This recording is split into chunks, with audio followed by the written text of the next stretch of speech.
Hello friends, আজকে আমরা কোষে দেখি দুইয়ের দাগের একের অঙ্কটা করব। তো চলো স্টার্ট করা যাক। দেখো এখানে কি বলেছে, 8a³ ডিভাইড 27x⁻³ আচ্ছা, এইটাকে আমরা কিভাবে লিখতে পারি? 8a³ divide 27x⁻³ whole to the power 2/3, ঠিক আছে, into 64a³ divide 27x⁻³ minus 2/3, ঠিক আছে, এইটুকুনি বুঝতে পারলে? আচ্ছা, এবার কি হবে দেখো, এই 8a³ এইটাকে আমরা কি লিখতে পারি? প্রথমে আমরা এটা দেখি যে আমি প্রথমে তোমাদের যখন সূচকের অঙ্ক করিয়েছিলাম তখন আমি তোমাদেরকে বলেছিলাম যে x⁻−1 মানে কি 1/x, তাই তো? x⁻−1 মানে হচ্ছে 1/x, তাই? এবার এখানে দেখো 8a³ 27x⁻³ তার হোল টু দি পাওয়ার 2/3, আর এইটা মাইনাসে আছে, তাহলে এটা কি হয়ে যাবে? এরকম হয়ে যাবে না?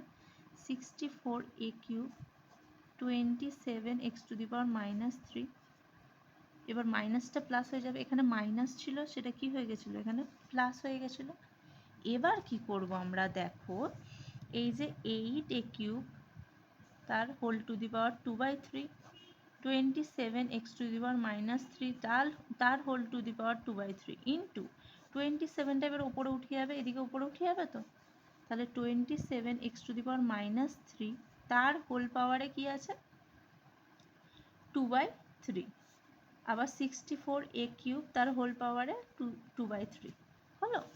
আচ্ছা, এইটুখানি বুঝতে পারলে? এবার কি হবে দেখো, এইটা আর এইটা সেম না, কোনাকুনি কেটে দাও, হয়ে গেল। তাহলে 8a তার whole cube two the power 2/3, তাই 64a³ 2/3, ঠিক আছে। এটাকে কি লিখতে পারি? 8a³ 64a³ whole to the power 2/3 লিখতে পারি। তাহলে এটা কাটো, আর 8 8 64 হয় তো, তার মানে 1/8, ঠিক আছে, 1/8 2/3। আচ্ছা, 1/8কে আমরা কি লিখতে পারি? 2 তার হোল কিউব লিখতে পারি 1/8কে, তার পাওয়ারে 2/3, তার মানে